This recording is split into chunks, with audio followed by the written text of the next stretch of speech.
नमस्कार, मैं अशोक कुमार पांडे और स्वागत है आपका टीसीएच पर। कल जिस तरह से लेबनान के ऊपर अटैक हुआ है, भयानक अटैक है। अभी तक 254 लोगों के मारे जाने की और 1000 से ज्यादा यानी 1165 लोगों के घायल होने की खबर है, जिसमें ढेर सारे बच्चे हैं, औरतें हैं, नॉर्मल लोग हैं, शहरी लोग हैं। ये जो लेबनान के ऊपर हमला हुआ है, इसका सिर्फ और सिर्फ एक उद्देश्य यह था कि किसी तरह से इस सीज फायर को तोड़ा जाए। और सिर्फ लेबनान पर हमला नहीं हुआ, एक और हमला हुआ और यह ईरान के अंदर दो इलाकों में हुआ है। सीरी लावान दो इलाके हैं, इन जगहों पर जो ऑयल फैसिलिटीज है इनके ऊपर हमला हुआ और माना यह जा रहा है कि यह हमला यूएई ने किया है। अब आप देखिए, लेबनान के ऊपर हमला करता है इजराइल और इसके पहले वो कह चुका है कि लेबनान इसमें शामिल नहीं है।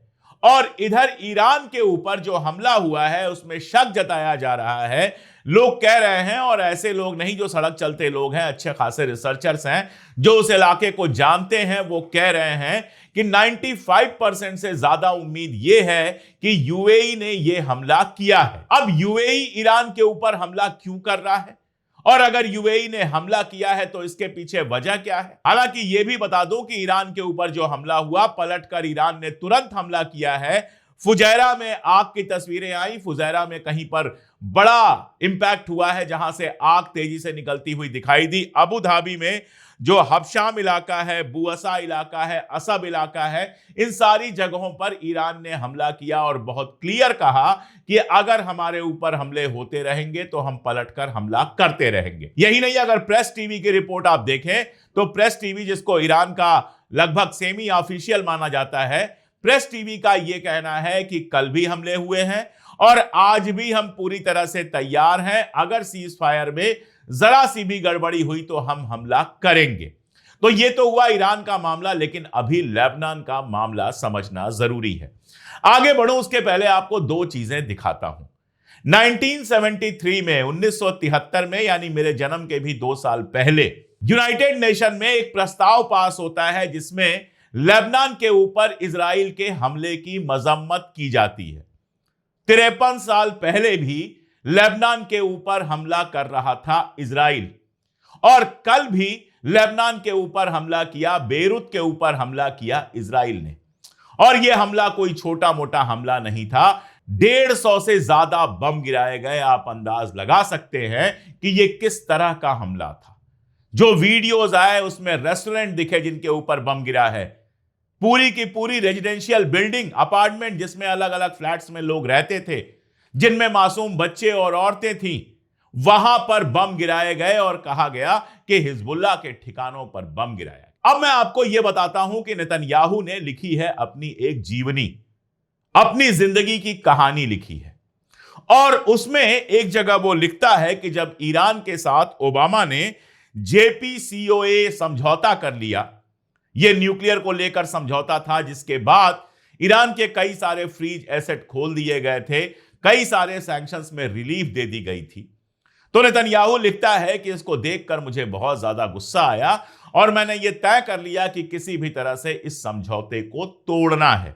यानी जब भी सीज फायर होता है, जब भी मिडिल ईस्ट में कोई भी ईरान के साथ या लेबनान के साथ अमेरिका का समझौता होता है, तो नेतन्याहू अपनी जान लगा देता है कि किसी तरह से समझौता टूट जाए और जंग जारी रहे। आप सोचिए, लेबनान पे जो हमला हुआ था उसके बारे में बेल्जियम के विदेश मंत्री ने लिखा है। उनका नाम है मैक्सिम प्रीवोट। मैक्सिम प्रीवोट जहां पर थे, अपनी एम्बेसी में जहां पर थे, उसके बहुत करीब बम गिरा था। और उनका यह कहना है कि इस बमबारी के पहले किसी तरह की चेतावनी नहीं दी गई थी, जगह खाली करने के लिए नहीं कहा गया था।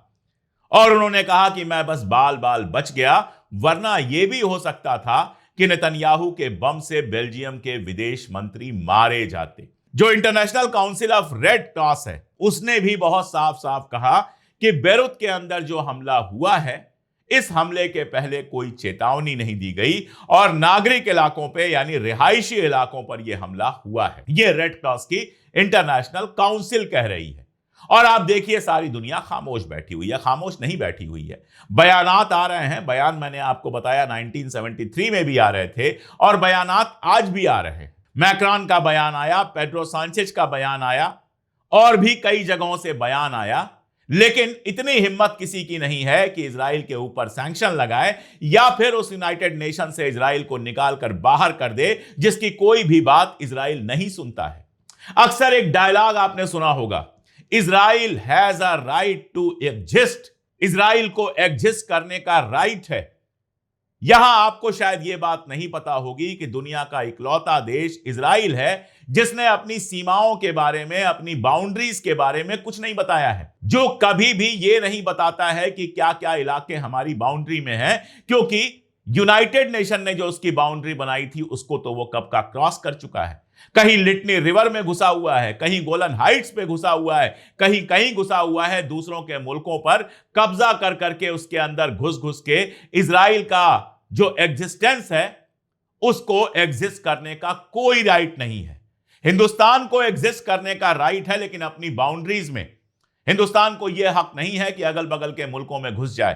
पाकिस्तान को यह हक नहीं है, यहां तक कि अमेरिका को यह हक नहीं है, तो इजराइल को यह हक क्यों होना चाहिए? लेकिन है। सारी दुनिया इस एक लॉजिक पे चुप हो जाती है, लेकिन अब वो वक्त आ गया है जब इस लॉजिक पर चुप होना बंद करना पड़ेगा। जो केंट आपको याद होगा, अमेरिका के काउंटर इंटेलिजेंस का चीफ था, मागा से था और किसी जमाने में ट्रंप का बहुत करीबी था, उसने इस्तीफा दे दिया था। उसका कल एक बयान आया और बहुत बड़ा और बहुत जरूरी बयान आया। उसने यह कहा कि अगर मिडिल ईस्ट में वाकई सीज फायर चाहिए, अगर मिडिल ईस्ट में वाकई शांति चाहिए, तो यूएसए को सबसे पहले इजराइल को काबू में करना होगा। अगर इजराइल को काबू में नहीं करोगे तो वहां पर कभी शांति नहीं होगी, और यही सच है। अगर इजरायली शैतान को काबू में नहीं किया जाएगा तो मिडिल ईस्ट जलेगा। और इस बार ईरान ने बिल्कुल क्लियर कर दिया है कि लेबनान पर कोई समझौता नहीं होगा, लेबनान की बात आपको करनी पड़ेगी। और देखिए कितने बड़े झूठे हैं। ट्रंप ने एक पत्रकार से बातचीत में यह कहा कि लेबनान तो इस समझौते में शामिल नहीं था। जेडी वांस ने कहा कि लेबनान तो इस समझौते में शामिल नहीं था। व्हाइट हाउस की प्रवक्ता ने कहा कि लेबनान तो इस समझौते में शामिल नहीं था। और आप देखिए कि पाकिस्तान के प्रधानमंत्री जनाब शहबाज शरीफ ने जो वो ट्वीट किया था, उस ट्वीट में साफ साफ लेबनान का जिक्र था। साफ साफ ये बात लिखी हुई थी कि लेबनान भी इसमें शामिल है। पाकिस्तान के यूनाइटेड स्टेट्स में जो एम्बेसडर हैं रिजवान जैद शेख साहब, उन्होंने भी बिल्कुल साफ कहा कि लेबनान इस समझौते में शामिल था। और आप देखिए न्यूयॉर्क टाइम्स ये कहता है कि पाकिस्तान के प्रधानमंत्री शहबाज शरीफ ने जो ट्वीट किया, वो ट्वीट पहले से अमेरिका के जानकारी में है। आप अगर देखिए कि जो ट्वीट उन्होंने डिलीट किया या एडिट किया, उसमें ऊपर क्या लिखा था, पाकिस्तान पीएम एक्स ड्राफ्ट, यानी पाकिस्तान के प्रधानमंत्री का ड्राफ्ट। अगर वो पाकिस्तान में तैयार हुआ होता तो draft for the prime minister लिखा होता, उसमें पाकिस्तान का जिक्र नहीं होता। मैंने बरसों सरकारी दफ्तर में काम किया है, मैं जानता हूं। अगर यहां के मान लीजिए कृषि मंत्री का एक ड्राफ्ट कोई सेक्रेटरी लिखता है तो draft letter for the minister of agriculture लिखेगा, the minister of agriculture of India नहीं लिखेगा। The minister of agriculture of India वो लिखेगा जो खुद इंडिया का नहीं होगा, बाहर से जब आएगा। मान लीजिए हमारा ड्राफ्ट अमेरिका से बन के आएगा, अमेरिका कहेगा कि आपको ये लगाना है, तो वो लिखेगा कि for the prime minister of India. हम तो सिर्फ प्राइम मिनिस्टर कहेंगे, हम सिर्फ प्रधानमंत्री मोदी कहेंगे। अमेरिका में राष्ट्रपति को सिर्फ सीधे प्रेसिडेंट डोनाल्ड ट्रंप कहा जाता है, लेकिन जब वो इंडिया में आएंगे तो उनको प्रेसिडेंट ऑफ यूएसए कहा जाएगा। तो सारा मामला यह है, और यह बात न्यूयॉर्क टाइम्स भी कह रहा है कि यह ड्राफ्ट अमेरिका को पहले से पता था, और बहुत मुमकिन यह है कि अमेरिका ने ही यह ड्राफ्ट लिखकर शहबाज शरीफ को भेजा हो कि आप यह ड्राफ्ट लगा दीजिए। देखिए, मैं यहां पर शहबाज शरीफ का मजाक नहीं उड़ा रहा हूं, डिप्लोमेसी में यह सब होता है, मुझे कोई दिक्कत नहीं है। दिक्कत यह है कि जो ड्राफ्ट आपने खुद लिखा था या फिर छपने से पहले, लगाए जाने से पहले जो ड्राफ्ट आपने खुद देखा था, उसमें लेबनान का जिक्र साफ साफ था। तो अब आप झूठ क्यों बोल रहे हैं और लेबनान को लेकर आप पलट क्यों रहे हैं? पलट तो हर चीज में रहे हैं। जेडी वांस कह रहा है कि 10 पॉइंट जो हमने देखे थे वो अलग थे, 10 पॉइंट जो ईरान ने भेजे थे वो अलग थे, और अमेरिका के अखबार और वेबसाइट ये कह रहे हैं कि डोनाल्ड ट्रंप भीख मांग रहा था पाकिस्तान से कि कैसे भी ईरान से समझौता कराओ, हमको इस जंग को आगे नहीं बढ़ाना है। धमकियां वहां की जनता को दिखाने के लिए और धमकियां खुद को मजबूत दिखाने के लिए की जा रही थी। हकीकत यह थी कि वो हाथ पांव जोड़ रहा था ट्रंप कैसे भी ईरान के साथ समझौता कराओ। और अब यह क्लियर है कि ईरान समझौते के लिए नहीं गया था, ईरान उनके सामने नहीं झुका था, झुका अमेरिका था ईरान के सामने कि किसी भी तरह से समझौता हो। और जो बेसिक पॉइंट तय हुआ उसमें लेबनान शामिल था। उसके बावजूद नेतन्याहू ने लेबनान के ऊपर हमला किया है। इसको वार क्राइम माना जाना चाहिए। वैसे भी निहत्थे लोगों पर, शहरी लोगों पर बम गिराना वार क्राइम है और नेतन्याहू तो वार क्रिमिनल है ही। आईसीसी ने उसके खिलाफ वारंट जारी किया है। होना तो यह चाहिए कि यूरोपीय यूनियन जो बयान जारी कर रहा है उसको नेतन्याहू से रिश्ते तोड़ने चाहिए। होना तो यह चाहिए कि अमेरिका को नेतन्याहू से रिश्ते तोड़ने चाहिए अगर उसको अपना मुल्क बचाना है। और आज अमेरिका में हालत यह है कि 60% से ज्यादा लोग नेतन्याहू से नफरत करते हैं, 60% से ज्यादा लोग इजराइल के मुखालिफ हो गए हैं। और मैं बताऊं कि अपनी हरकतों से सारी दुनिया में यहूदियों को खतरे में डाल रहा है नेतन्याहू। और अब एक एक करके लोगों के बयान आने शुरू हो गए हैं। मैंने आपको बताया कि मैक्रॉन ने बहुत साफ कहा कि लेबनान को सीज फायर में शामिल होना चाहिए। पेड्रो सांचेज ने बिल्कुल क्लियर कहा कि लेबनान को सीज फायर में शामिल करना चाहिए। और अब यूनाइटेड किंगडम के, इंग्लैंड के जो फॉरेन सेक्रेटरी हैं, उन्होंने भी कहा है कि लेबनान को सीज फायर में शामिल होना चाहिए। पाकिस्तान तो लगातार कह ही रहा है। कतर का एक बयान कल आया जिसमें लेबनान के ऊपर हुए हमले की मजम्मत की गई। अरब मुल्कों को खास तौर पे समझना होगा कि अगर इजराइल को कंट्रोल नहीं किया गया तो आज लेबनान की बारी है, कल को टर्की की बारी आएगी, परसों पता नहीं किसकी बारी आएगी। कतर के ऊपर तो मिसाइल फेंक ही चुका है पहले से इजराइल। यूएई की इजराइल से अपनी दोस्ती है। जहां से मैंने बात शुरू की थी, कल जो हमला हुआ है, जो 2 इलाकों में ईरान के हमला हुआ है, सीरी और लवान फैसिलिटीज में आयल फैसिलिटीज थी और सीज फायर की घोषणा के तुरंत बाद हमला हुआ। अब सवाल यह उठाया जा रहा है कि क्या यूएई इजराइल के साथ इस प्लान में शामिल है कि सीज फायर को कैसे भी खत्म किया जाए। यह तो हम जानते हैं कि इस सीज फायर से यूएई खुश नहीं है। यूएई लगातार पब्लिकली कह रहा था, सऊदी अरबिया की तरह सोर्स से बात नहीं आ रही थी। सऊदी अरबिया के क्राउन प्रिंस ने क्या कहा हम नहीं जानते हैं, क्योंकि जो ये बात कही जा रही थी कि क्राउन प्रिंस कह रहे हैं ईरान पर लगातार हमला करते रहो, यह लगातार सोर्स से आ रहा था। सीधे क्राउन प्रिंस ने कुछ नहीं कहा है या क्राउन प्रिंस के किसी करीबी ने कुछ नहीं कहा है, उनके किसी सलाहकार ने कुछ नहीं कहा है। लेकिन यूएई के तो, चाहे वो अमेरिका में जो उनके राजदूत हैं, एम्बेसडर हैं, चाहे वो हो और या फिर इनके राष्ट्रपति के जो सलाहकार हैं वो हो, इन लोगों ने खुलेआम कहा है कि सीज फायर ऐसे नहीं होना चाहिए। सीज फायर के पहले ईरान की सारी मिसाइल फैसिलिटीज खत्म कर देनी चाहिए, कंट्रोल कर देनी चाहिए, होर्मुज को पूरा का पूरा खुल जाना चाहिए और ईरान टेररिस्ट कंट्री है। यह सारा बयान वहां के जिम्मेदार लोगों ने दिया है। और हमको याद है कि नेतन्याहू ने जब अपना गैंग बनाने की बात की थी, अपना सर्कल बनाने की बात की थी, जो शिया और सुन्नी दोनों तरह के रेडिकलिज्म से लड़ाई लड़ेगा, उनके हिसाब से उससे ज्यादा रेडिकल तो कोई हो ही नहीं सकता है। पता नहीं इस दुनिया में यहूदी रेडिकलिज्म, जिसको जियोनिज्म कहते हैं, उस पर बात क्यों नहीं होती है, क्यों डरते हैं उससे लोग। खैर, जब उसने ये प्लान किया था तो जिन कंट्रीज का नाम लिया था उसमें अरब वर्ड से सिर्फ और सिर्फ यूएई का नाम लिया था। इसके अलावा ग्रीस का नाम लिया था और भारत का नाम लिया हुआ था। मोदी उस समय वहां पर गए हुए थे। तो यूएई तो इजराइल के करीब है, बहुत ज्यादा करीब है, हम सब जानते हैं। इसलिए हो सकता है कि इजराइल के कहने पर यह अटैक हुआ हो। और अगर इजराइल के कहने पर यूएई इस हद तक जाने को तैयार है कि ईरान पर वो सीधा अटैक कर रहा है, तो फिर यूएई का फ्यूचर क्या है यह समझना कोई बहुत मुश्किल काम नहीं है। अगर उनका दिमाग प्रिवेल करेगा तो अगर ये बेवकूफी उन्होंने की है तो कम से कम आगे से ऐसी बेवकूफी ना करेंगे जिससे ईरान से उनका सीधा पंगा हो और ईरान उनके ऊपर सीधा हमला करे। एक बात उनको याद रखना चाहिए कि अगर ऐसा होता है तो बहरीन साथ में आ जाए, इसके अलावा कोई अरब मुल्क डायरेक्ट साथ में नहीं आएगा, सऊदी अरबिया भी नहीं आएगा। यह बात मैं लिख कर दे सकता हूं। अब लेबनान के मुद्दे को ईरान ने इस बार बहुत सीरियसली लिया है। जिनकी बात हो रही है कि पाकिस्तान में जाएंगे ईरान की तरफ से बात करने, जो ईरान की सीनेट के, ईरान की संसद के स्पीकर हैं कालिबाफ साहब, उनका कल एक बयान आया, एक ट्वीट आया और बहुत सीरियस ट्वीट आया।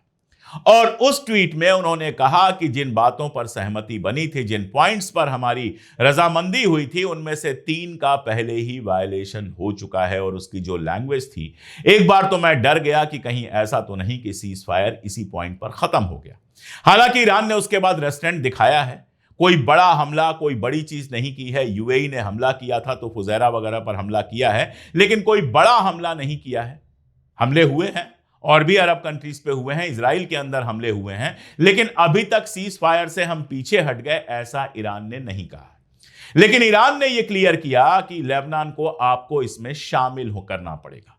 और इसीलिए जो ही लेबनान के हमले की खबर आई, लेबनान के ऊपर हमले की खबर आई, स्ट्रेट ऑफ होर्मुज को दोबारा से पूरी तरह से बंद कर दिया गया। सबके लिए बंद कर दिया गया, दोस्त के दुश्मन के सबके लिए बंद कर दिया गया। स्ट्रेट ऑफ होर्मुज को कहा गया कि जब तक लेबनान को आप शामिल नहीं करेंगे, स्ट्रेट ऑफ होर्मुज पूरी तरह से बंद रहेगा। नंबर 1 ये किया गया। नंबर 2, पूरे ईरान में कल जुलूस निकले हैं। एक जुलूस की तस्वीर मैं देख रहा था, पर्शियन में जो लिखा है, जो लोग पर्शियन जानते हैं वो इसको समझ सकते हैं। लेबनान जाने ईरान लिखा हुआ है, यानी लेबनान ईरान की जान है। इस बार या कभी भी ईरान बिल्कुल मुतमईन है कि हिजबुल्लाह को वो अकेले छोड़ने वाला नहीं। हिजबुल्लाह ने अपने लेवल पर हमले किए हैं और बड़े हमले किए हैं इजराइल में, नॉर्थ इजराइल में। उसके इंपैक्ट्स भी दिखाई दिए हैं, वो सब ठीक है। आप हमला करेंगे तो पलट के भी हमला होगा। लेकिन अगर लेबनान के ऊपर इजराइल लगातार हमले करता रहता है और अमेरिका इससे रुकता नहीं है, क्योंकि अमेरिका झूठ बोल रहा है और झुक गया है, दोनों दिखाई देता है। जो ड्राफ्ट आपके कहने पर पब्लिश होता है, आपके पढ़ने के बाद पब्लिश होता है, जिस ड्राफ्ट के आधार पर डोनाल्ड ट्रंप घोषणा करते हैं सीज फायर की, उस ड्राफ्ट में अगर लेबनान का नाम है तो जेडी वांस बिल्कुल झूठ बोल रहा है कि लेबनान उसमें शामिल नहीं था। बिल्कुल झूठ बोल रहा है डोनाल्ड ट्रंप की उसमें लेबनान शामिल नहीं था। ये इजराइल के प्रेशर में आकर झूठ बोल रहे हैं और ये अब चलेगा नहीं। और खास तौर पे तब जब ईरान आपके सामने झुकने नहीं गया है, आपने झुककर ईरान के सामने समझौता किया है, तो ये चलेगा नहीं। लेबनान को लेकर आपको क्लियर होना होगा। अगर लेबनान के लेकर क्लियर नहीं होते हैं तो मैं साफ बता दूं कि ये सीज फायर चलेगा नहीं। एक और संभावना मुझे दिखाई दे रही, और ये बार बार बहुत प्रेसिंग संभावना मुझे दिखाई दे रही है कि ये हो सकता है कि अमेरिका इजराइल से कहे, भाई तुम्हें जो करना है करते रहो, हम बाहर निकल रहे हैं। यानी अमेरिका ईरान से सीज फायर करके बाहर निकल जाए और ईरान से कह दे, भाई इजराइल को तुम देख लो, हमारे कंट्रोल में नहीं है, हम समझौता कर रहे हैं, इजराइल समझौता कर रहा है कि नहीं कर रहा है हम नहीं जानते, इस समझौते में इजराइल नहीं शामिल है, यह बात अमेरिका कह दे। और मैं क्यों ये बात कर रहा हूं, क्योंकि सारे अखबार, सारे जितने सोर्सेज हैं वो इस तरफ इशारा कर रहे हैं कि इस पूरे समझौते में, इस सीज फायर में इजराइल को अमेरिका ने शामिल किया ही नहीं, नेतन्याहू से बात ही नहीं की। जो बात मैं बार बार कह रहा था कि हूथियों के साथ जब समझौता हुआ तो अमेरिका ने यही किया था कि इजराइल से बात ही नहीं की थी, अपना सीधा समझौता कर लिया था। तो यह भी हो सकता है कि इस बार अमेरिका ईरान से कहे कि भाई हमारा समझौता हो गया, हम तो अब हमला नहीं करेंगे और तुम हमारे ऊपर हमला मत करो, बाकी इजराइल के साथ तुम निपट लो। और मैं ये बता दूं आपको कि अगर अमेरिका बाहर निकल गया और इजराइल को अकेले ईरान, हिजबुल्लाह, हूथी सबसे लड़ना पड़ा, नहीं सपोर्ट मिला अमेरिका का, तो बेंजामिन नेतन्याहू को तारीख में एक ऐसे प्रधानमंत्री के रूप में याद किया जाएगा जिसने इजराइल के एग्जिस्टेंस को, इजराइल के वजूद को खतरे में डाल दिया। इस बार ईरान रुकने वाला नहीं है। ना उसके पास मिसाइलों की कमी है, ना उसके पास शहीदों की कमी है, और ना उसके पास सब्र की कमी है। एक बार अमेरिका बाहर निकला तो फिर इजराइल के साथ वो होगा जो उसने कुछ कभी सोचा भी नहीं होगा। एक बार अमेरिका निकल गया तो अरब मुल्क अब इजराइल की मदद के लिए नहीं आएंगे। यूएई की बात मैं नहीं कर रहा, यूएई आएगा इजराइल की मदद के लिए, बहरीन आएगा इजराइल की मदद के लिए, लेकिन सऊदी अरबिया हो या फिर बाकी कंट्रीज हो, कतर हो, ये सारी कंट्रीज इजराइल की मदद के लिए नहीं आएंगी। ये लड़ाई सीधी चलेगी इजराइल बनाम ईरान की, और बाएं हिजबुल्लाह होगा, दाएं हूथी होगा, और जिस तरह की लड़ाई होगी वो इजराइल को किस मुश्किल में डालेगी उसके सिर्फ कल्पना की जा सकती है। आप कर सकते हैं ये तसव्वुर कि जब वहां का आर्मी चीफ ये कह चुका है कि हमारे सिपाही लड़ने की हालत में नहीं है, बेहद थके हुए हैं। और ईरान की कंडीशन यह है कि 10 लाख लोग लड़ने को तैयार हैं। जब अमेरिका जमीन पर पांव रखने का प्लान बना रहा था तो भी इजराइल ने कह दिया था कि हमारी आर्मी उसमें शामिल नहीं होगी। तो अगर अमेरिका बाहर निकल जाता है तो वो किस तरह की जंग होगी वो दुनिया देखेगी, और तब कोई ईरान को कंट्रोल नहीं कर पाएगा, इजराइल को कहीं से सपोर्ट नहीं मिलेगा। इसलिए बेहतर तो यही होता कि लेबनान में भी सीज फायर सारे लोग मिलकर जबरदस्ती लागू कराते। और अगर लेबनान में सीज फायर लागू नहीं हुआ तो आप ये समझिए कि शनिवार को मीटिंग जरूर हो जाएगी, सैटरडे को कालीबाब साहब यहां से चले जाएंगे, जेडीवान साहब वहां से आ जाएंगे, लेकिन ये जंग नहीं रुकेगी, ये जंग और ज्यादा बिगड़ती चली जाएगी। हम यही दुआ कर रहे हैं कि ये जंग रुक जाए, हम यही दुआ कर रहे हैं कि नेतन्याहू को रोका जा सके इस बात से कि वो लगातार लेबनान पर हमला कर रहा है। अगर नहीं रोका गया तो फिर क्या होगा उसका तसव्वुर भी आज कर पाना आसान नहीं है। मिडिल ईस्ट पर लगातार अपडेट्स मैं देता रहूंगा, जुड़े रहिए हमारे साथ, देखते रहिए हमारे वीडियोस, और अगर अब तक सब्सक्राइब ना किया हो तो चैनल को सब्सक्राइब जरूर कर लीजिए। आज के लिए इतना ही, बहुत शुक्रिया।